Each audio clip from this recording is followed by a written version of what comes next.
To get, to do, to be, to have anything in life that we don't feel that we already are, we have to make changes to do so. And sometimes those changes are things we want to make, and sometimes those changes aren't things we want to make. And when that comes up, sometimes we hit this kind of wall where it's like, I'm trying to change, I want change, I'm doing all this stuff in my physical 3D realm to insinuate change, and yet I am not the person that I want to be. I don't have the things I want to have. I'm not experiencing the experiences I want to experience. Well, why is that? Because you are trying to change. You're not actually changing. And it's funny because the actual making the change to become, do, or have whatever it is you want really is all just one split decision to do so, and then everything moving forward kind of takes you in that direction. Hi, I'm Julia. Welcome back to my channel, or welcome to my channel if you're new here. This video is all about wanting change versus actually making changes. And this is a really interesting topic that I personally have struggled with for years, and it wasn't until maybe, I think it was actually today that I realized that making changes within results in pretty effortless and easy external changes versus trying to change things within your external reality never really gets you the actual change you want. I mean, sometimes things will change for a little, or it'll appear like things are working out for a second, but then just as quick, it's like, nope, no, and now you're efforting and you're trying and it's really hard and you're not enjoying this and you want to give up again. I've experienced both of those, and the actual change is really subtle to the point where like you may not even realize you're doing it, but you're in the state of the actual thing that it is you want. But anyway, I thought we'd start with the wanting change first, what that feels like, what that looks like, and then I'll share with you my formula for how I actually make real changes in my life, and I'll give you some examples of what making changes looks like, because although the original difference is subtle, the results that you get from being in the state of wanting change versus being in the state of making changes is so drastically different. It is the difference between you enjoying yourself effortlessly, manifesting the things that you want in alignment with your heart's desires, or even if it's not a heart's desire, in alignment with whatever it is you decide that you want, versus just being in the state of wanting those things and continuously wanting those things but not getting those things, not doing those things, not being those things. So when you are stuck in the state of wanting change, you stay in the energy of wanting, which is like this very uncomfortable place where you feel stuck, where you feel like you can't get the things you want, you don't feel good enough. It brings your self-worth into this, and you feel low self-worth. Maybe you feel depressed, maybe you feel like you're doing the same thing over and over again and not seeing the results, which I guess is the dictionary definition of insanity. I don't know, I've been there, I've experienced that, and I still do experience that to this day, because I'm human and sometimes I get stuck in the state of wanting and not in the state of doing and being and existing as. Basically, when you're in the state of wanting, you're trying to do things externally that don't work, or do, but with a lot of force and effort. So that could look like putting in more hard labor and hours of hard work to get more money versus being in the state of having wealth, having money, and instead of working harder, you're working smarter. Maybe you're spending less time on what it is that you need to do to make your money, and you're delegating and having other people do the jobs that you decided that you don't have time for because you wanted to put your energy elsewhere, and you still decided that you could be wealthy while doing so. I don't know, that's just an example. But when you're in the state of wanting change, you're not actually changing because you haven't made the real change within. Wanting change is the first step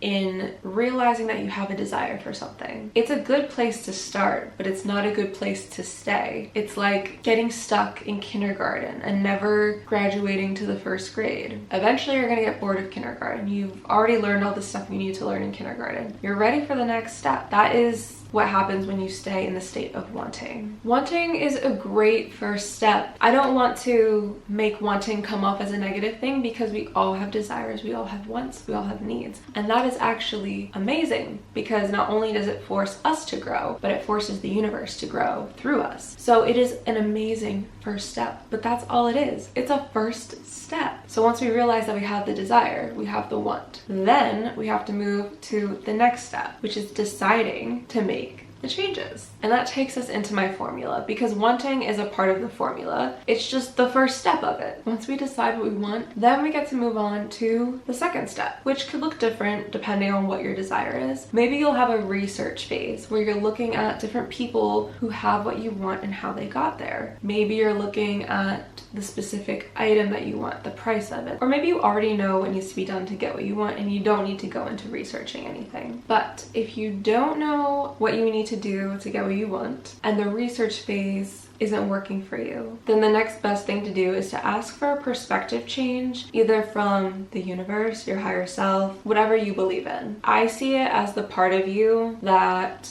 chose to incarnate here, like the part of you that is animating this body, that is still attached to source. That's how I see it. I ask that part of me to change my perspective, to see what I need to see that I'm not already seeing, to take the next step forward in making the change. And the step after that is to actually do the thing and make the slight change that needs to happen to put you in the direction of what it is that you desire. And now that you're already moving in that direction, you get to watch how you slowly move away from your old version into your new version. You could picture this like points on a grid that are moving like this. Or you could picture it like a train on train tracks that are like this. Basically, it's like you get to the fork in the road and you veer off. This is your old version, this is your new version. This is the one experiencing your new desires, and this is the one not. Both of these always existed, and you, the energy powering this being, this body, is moving towards the direction that you desire, all because you made a change. And because these timelines, these lifelines, like they say in reality transurfing, have always existed and already exist, you don't really need to do anything except make the choice. And that's how easy it is to truly change. Because let's say you're going off here and you're trying and you're trying and you're trying to get here, but you didn't make that internal choice to fully move to here. You're never going to get to here if you're staying here and you're just trying to force it until you decide, hey, you know what? I think I want to veer off into here. Then from this point over here, your access will move you here, but you have to decide to do so. And once that decision's made, things happen really fast. And this can go in both a positive way or a negative way. The changes you make can veer you into a very positive direction very fast towards what it is you desire. And at the same time, because this energy works both ways, you can make a decision that isn't so beneficial for you, that isn't truly what you desire, and veer yourself off in that direction as well, just as quickly and just as easily. So with that being said, I wanted to give you guys some real life examples in my life of what it looks like when I am trying to change the external circumstances, but I'm not changing what's within and I'm not getting the results that I want, versus what it looks like when I just make the decision to change within, and then all the answers come to me, whether it's through ideas in my mind or whether it's through other people or opportunities or new circumstances showing up. So I'm going to use my social media, my YouTube, my Snapchat as an example of how I manifest views versus how I stay stuck with the views I'm at, or even decrease them based off of the choice that I'm making to either change internally or to try to force the circumstances externally. So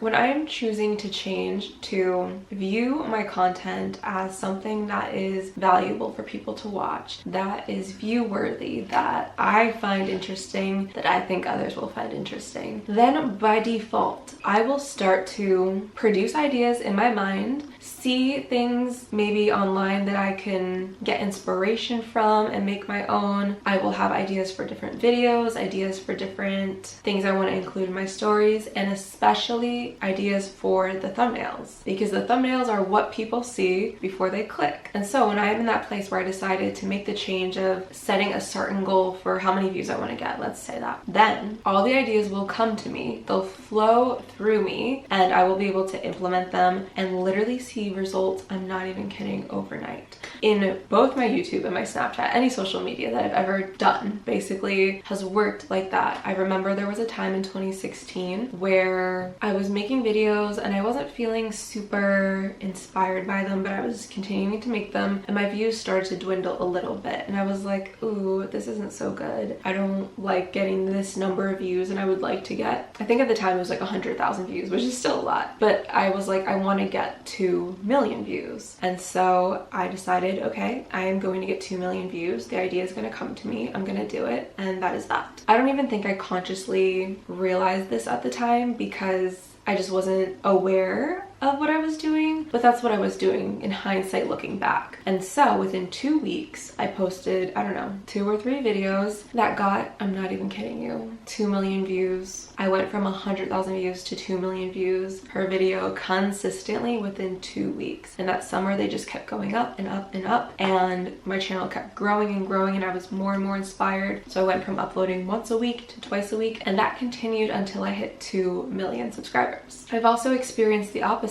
where my views dwindled so much and I kept trying different thumbnails, different things that I thought were going to work, and it wasn't working because I didn't decide within me that I was a person who had a channel that got this number of views that I wanted to get and had this level of success that I wanted to have. I was coming from a place of lack, trying to pull the success in versus feeling as though I am successful.